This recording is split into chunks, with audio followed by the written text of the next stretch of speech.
from the way, 上 even 帝 for a 与我 moment. 同在 This means 体现 that 在社 such 会 truth 上 is omnipresent, 也是无赖 just as God 德 is with 是 us 遵 in 循 modern 真理 society. 规律 This is 来 apparent 做 in terms of the 5言 cardinal 行 relationships. 都能 Virtue is 符合 according 到 with 自 the 然 truth 身 and 心 order, with 都有 speech and conduct 所 that 得 accord with the way. One will naturally 德 be a person of 就是 virtue, a 无 person 常 of the 5 cardinal 道 constants. 是 Together, 人 the 是做 way 人 and 的 virtue 根本 provide the basic 是生 principle 活 for 工 being 作 a 的 moral 归 person 依 and standard 无 for our 能 life 是 and 父 work. 子有亲，君臣有义， The 5 cardinal relationships are the loving relationship between parent and child, loyalty and fairness between leader and subordinate, distinct responsibilities between husband and wife, order between senior and junior, and trust among friends. This is the way. As parents and child are one entity, parents are loving and compassionate toward children. The children are dutiful and respectful to their parents.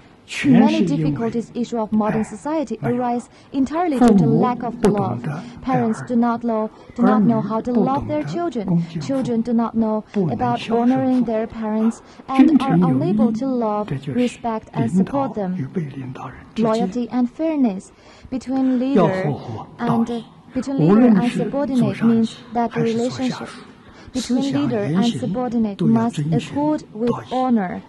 The thoughts, words, and deeds of leaders and subordinates must be proper, fair, reasonable, and lawful. A company built on such a proper foundation is bound to last for a long time. A society or nation based on honor will enjoy long-term peace and stability. Renewing and valuing honor is essential for lasting world peace and prosperity. Distinct responsibilities between husband and wife.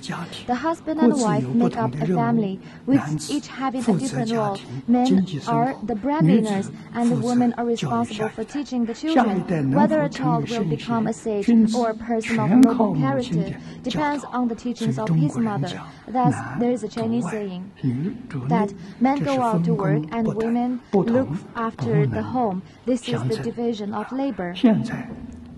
Today, both husband and wife are keen to work and overlook the teaching of the next generation. The disadvantages from doing so outweigh any gain. The ancient Chinese sages understood that marriage is not merely a matter between two people, but one that impacts social stability and world peace, and is not to be treated lightly. No one teaches about such truth today. Social disorder stems from husbands and wives being so irreconcilable that divorce becomes the only solution. Marital discord leads to eventual social responsibility and causal liability to the detriment of society. Proper order between senior and junior means that a person in a junior position must defer to someone in a senior position, and the senior person must be responsible for the proper development of juniors. If young siblings are kind and loving towards each other, their relationship will remain unchanged as they grow older, and they will continue to help each other and work together. How happy and blessed would such a family be? Such a society will naturally enjoy long-term peace and stability. The ancient Chinese thus prohibited children from fighting and taught them to be accommodating. From an early age, children had to learn to be patient and accommodating, and subsequently to be humble, considerate, and serve others in society. Such patience, humility, consideration are no longer taught. Instead, children are taught to compete with each other from an early age. As they grow older, they only know to compete for fame and profit, and even family members will litigate. This leads to social disorder. Everyone must live without a sense of security. Finally, trust among friends is about mutual trust between friends. Without any deception, a person who is unable to keep his word has no place in society. Our ancestors emphasized trustworthiness. China's traditional lifestyle enables every person and family to be healthy and happy, with society enjoying lasting peace and stability. This has been recognized by both British philosopher Bertrand Russell and Dr. Toynbee. In his later years, Dr. Toynbee considered how to ensure that another world war would never happen again, and how the whole world could live in peace and harmony, with inclusiveness, mutual respect, and love. He deeply hoped that China's traditional culture would become mainstream worldwide in the 21st century. Dr. Toynbee said that China's traditional culture is a unique culture of inclusion, humility, and being considerate of others. Throughout its history of thousands of years, China's domestic and foreign policies have emphasized fair and equitable treatment, living in harmony, being altruistic, kind, sincere, and living frugally. Thus, Dr. Toynbee assured people at the time that China's traditional culture is an important cultural heritage that brings lasting world peace, stability, harmony, and belongs to all humanity and the whole world.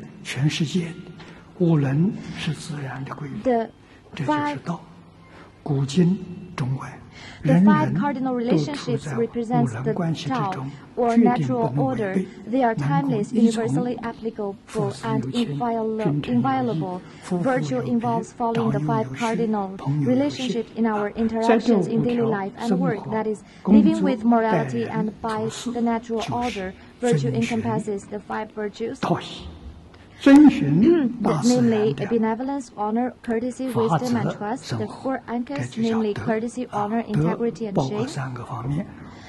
The eight virtues, namely filial piety, sibling love, loyalty, trust, benevolence, love, harmony, and peace.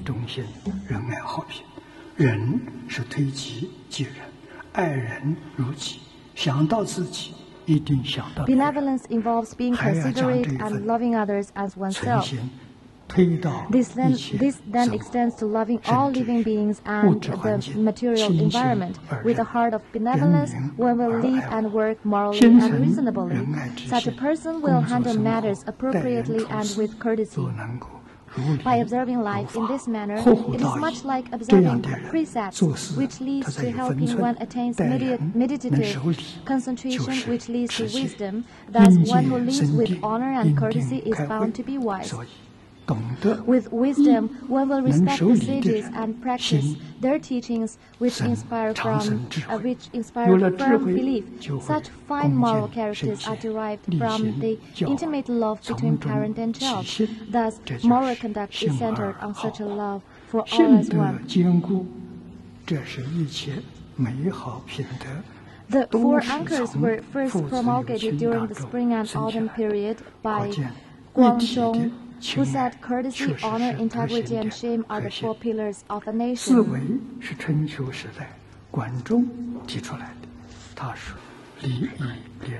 Leaders must educate the population about civility, honor, integrity, and shame.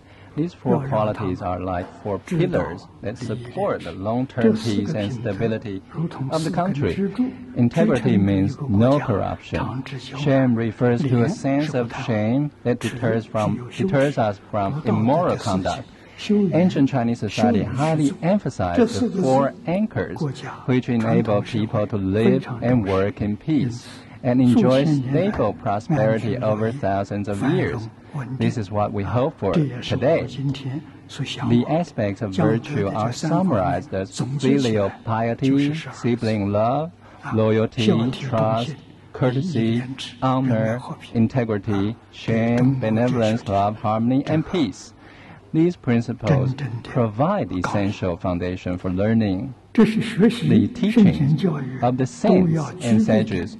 By practicing those principles, one will become a saint in religious studies or a person of noble character in academic studies. At the Shaolin Monastery in China, there is an ancient monument titled In Praise of the Three Doctrines and Nine Schools of Thought. It is inscribed with the words of Emperor Suzong of the Tang Dynasty. The three doctrines, namely Confucianism, Taoism, and Buddhism, are one entity. The nine schools of thought arise from the same origin. There are many approaches to the one truth and many paths to the same door. This concept of multiculturalism is the intercultural harmony that UNESCO has long advocated and what was promoted by Chinese President Xi Jinping last year. Here, I quote what he said, civilizations are enriched through dialogue and learning from each other. When I visited the centenarian Japanese venerable master Koryu Nakamura, he told me that founders of each of the world's religions are incarnations of Avalokitesvara Bodhisattva. This means that the sage teachings of the world's ethnic groups are not just members of one family, but parts of a single entity. Avalokitesvara Bodhisattva is therefore painted with 32 aspects in Chinese paintings to reflect the idea, one humanity, many faiths. The Universal Door chapter of the Lotus Sutra states, quote, manifesting the appropriate image to help those in need of wisdom. The sage teachings of the world's traditional cultures are fundamentally one and the same. Thus, there have been effective precedents of intercultural and interfaith harmony in China since ancient times. Such experiences remain relevant references for today, for our society. The world's religions are one family and all of humanity is one living entity. Education remains the priority in truly realizing the oneness of a harmonious coexistence. What is the teaching content, the teachings of saints? For example, the governing principles of ancient China, compiled by Emperor Taizong of the Tang Dynasty, provides 5 teaching materials that helps to solve the problems of society today. This book is a collected wisdom, ideals, methods, outcomes, and experience throughout generations since the period of the 3 sovereigns and 5 emperors in ancient China. It offers guidance in terms of personal moral cultivation, managing a family household, governing a country, and world peace, which involves fair and equitable treatment and living in harmony. The world's diverse ethnic groups, cultures, ideologies, lifestyles can work together, coexist harmoniously, and united as one. Strengthening the learning foundation. Studying the governing principle of ancient China requires a firm learning foundation, which is the teachings of self-cultivation, managing the family household, governing the country, and realizing world peace. Such teachings are based on the Chinese characters and classical Chinese. Chinese characters are symbols of wisdom, and the Chinese language is only ideographical language in use today. Classical Chinese provides a standard way of writing that does not evolve over time. If you are able to read classical Chinese, you will have access to a treasure trove of wisdom. Ancient Chinese were well aware of the language having many dialects, and that the language itself would also evolve over time. Thus, they distinguished between the oral and written forms of language, thereby developing classical Chinese, which transcend time and space, and imparted wisdom throughout the world for all times. Classical Chinese was highly regarded by both Bertrand Russell and Dr. Toynbee. They hoped that the Chinese characters and classical Chinese would become one of the world's communication medium, a means of uniting the world that would naturally bring about peace and harmony. Chinese characters and classical Chinese remain the best means of imparting culture throughout generations and could be used to convey the traditional cultures of every ethnic group. Thus, we consider the Chinese character and classical Chinese are among the greatest inventions of human history, enabling the continuation and accumulation of wisdom and civilization. As the most prosperous and golden age in Chinese history, the success of the Tang Dynasty was brought about through use of governing principles of ancient China, Over 1,000 years later, this book has become the favorite of Chinese President Xi, which shows that it is most worthwhile to learn Chinese characters and classical Chinese today. Restoring the teaching of traditional culture is now imperative for training teachers with a strong moral and learning foundation, and for enabling the age-old teachings of sinology to truly benefit the world. Chinese characters and classical Chinese are not difficult to learn. It just takes diligent non-native students 1 year to read classical Chinese and 3 years to write classical Chinese. This is a common experience of non-native Chinese students currently undertaking research on Chinese history and culture.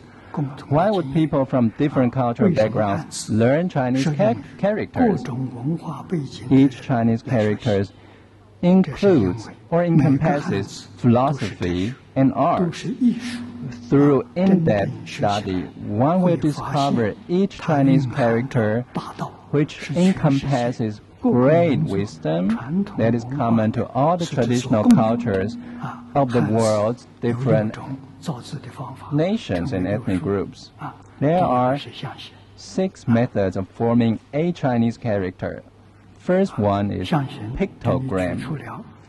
For example, the earliest forms of the characters from mountain and water look just like resemble their respective shapes, and tree is the same. Second principle is ideogram. If we add a horizontal line to the lower part of tree, it becomes ben, which means root or foundation. If we add another horizontal line to the upper part of tree, it becomes mo, meaning the letter of final part. The letter of final part. These are just 2 methods of forming a Chinese characters. Cultivation. Equipped with a moral learning foundation, one then commits to promoting the teachings of the saints. There is no service higher than teaching. All the religious saints, without exception, devoted their lives to teaching. Thus, those who are interested in realizing world peace should aspire to dedicating their lives to imparting the teaching of the saints and sages. How do we achieve UNESCO statement? In the minds of men, that the defenses of peace must be constructed. How do we achieve that? The ancient Chinese have already provided the answer. Education is essential in building a country and guiding its people. The same principle applies for world peace. If we properly teach and practice traditional culture, the whole world will be able to unite, eradicating war forever and realizing lasting peace and prosperity. Interfaith unity is the only path to world peace in today's society. To achieve interfaith harmony, religions must return to teaching and education, which in turn requires providing a thorough understanding of the sacred teachings. People will then not mistake religion for superstition. With proper understanding of the religion and religious teaching, devout followers will not be misled, be opposed to each other, or follow a wrong path. With a genuine aspiration to follow in the footsteps of the saints, we gain blessings and will have positive opportunities to receive a fine education, enabling us to help others. Not only must we exemplify the teachings of the saints and the spirit of traditional culture, we must also be able to teach the profound principles. Below, I have set out a summary of education being foremost in terms of 10 aspects. First, education's foremost for planning a life for oneself and setting goals in life. Second, education is foremost for establishing a career and managing a family. Third, education is foremost for building a country and guiding its people. Education is foremost for land of courtesy and honor. Education is foremost for social stability and harmony. Education is foremost for national prosperity and security for its people. Education is foremost for an era of prosperity and universal peace. Education is foremost for long-term peace and stability. Education is foremost in all the lands of the Buddhas. Education foremost in the land of ultimate bliss. Whether for personal happiness, national long-term peace and stability, religious missionary work, or managing a group or governing a country, education must be foremost priority. Education is vitally important. Unfortunately, in today's society, education is neither provided by teachers nor by country's leaders, but by the media today. The media has become a decisive influence on the general social atmosphere. And Internet, so is Internet. Televisions and Internet appear to teach us harmful behaviors, to harm, steal, or take advantage, etc., etc. It is no accident that people become misguided and modern society is distorted with constantly escalating conflicts. The media itself is neither positive nor negative. It just depends on how we use it. We hope that every community can have a television channel dedicated to broadcasting the teachings of the saints to every home.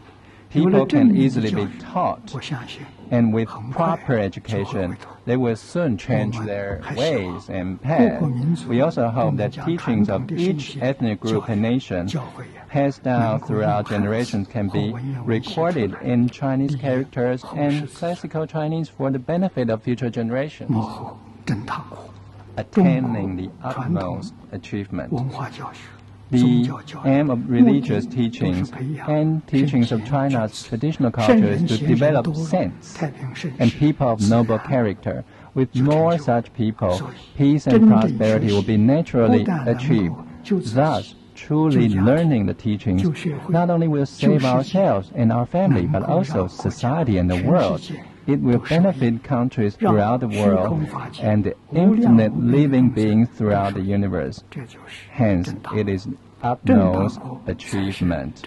One must attain the utmost achievement to truly love oneself and other living beings. Is it difficult to do so? It is not difficult with firm belief. This is because Buddha often taught that all beings are Buddhas in nature. The Chinese also have a saying, every person can be Yao Shun, one of the respected sage kings in the past. This is the same as human beings are born with innate goodness and purity. With belief, aspiration, and practice, everyone can achieve. To nurture saints, sages, and people of noble culture, we must follow the proper teaching methods, namely the traditional method of following precepts, gaining meditative concentration, and attaining wisdom.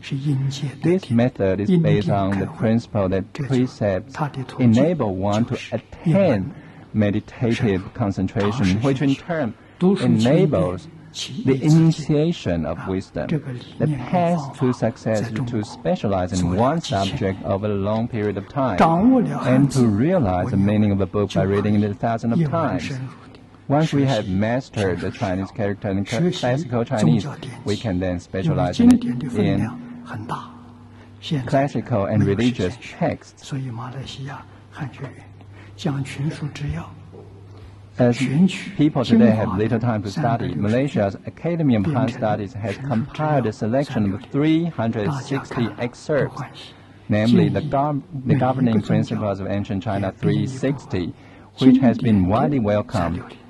I suggest that each religion also compiles a 360 of the essence of its teaching to facilitate learning for everyone. A truly comprehensive understanding of the text will inspire wisdom. To realize the meaning of a book by reading it 1,000 times helps modern society would resolve all personal, family, social, ethnic, and national conflicts.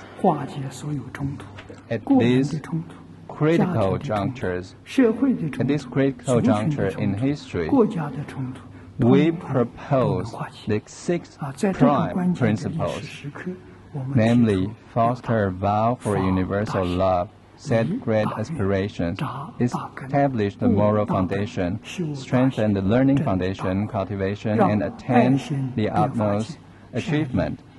May there be love throughout the universe and goodwill on earth.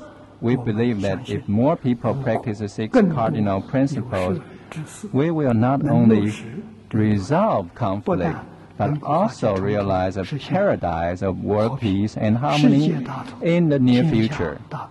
May you enjoy auspiciousness, happiness, and peace. 公主 May UNESCO 大家 enjoy 幸福 success 安康 in 吉 its 祥 directive 教 in 好人 realizing 所致 world peace. 大展宏图 May all the 平天 countries 下 in the 世界 world 各国 enjoy 昌盛 prosperity, 安 peace, 定 and 和谐 harmony. 诸位 Thank 家庭 you 朋友健 very 康 much. 长寿， Wish you health, 一切吉祥如意。 with you 谢谢大家。 good in everything. Thank you very much.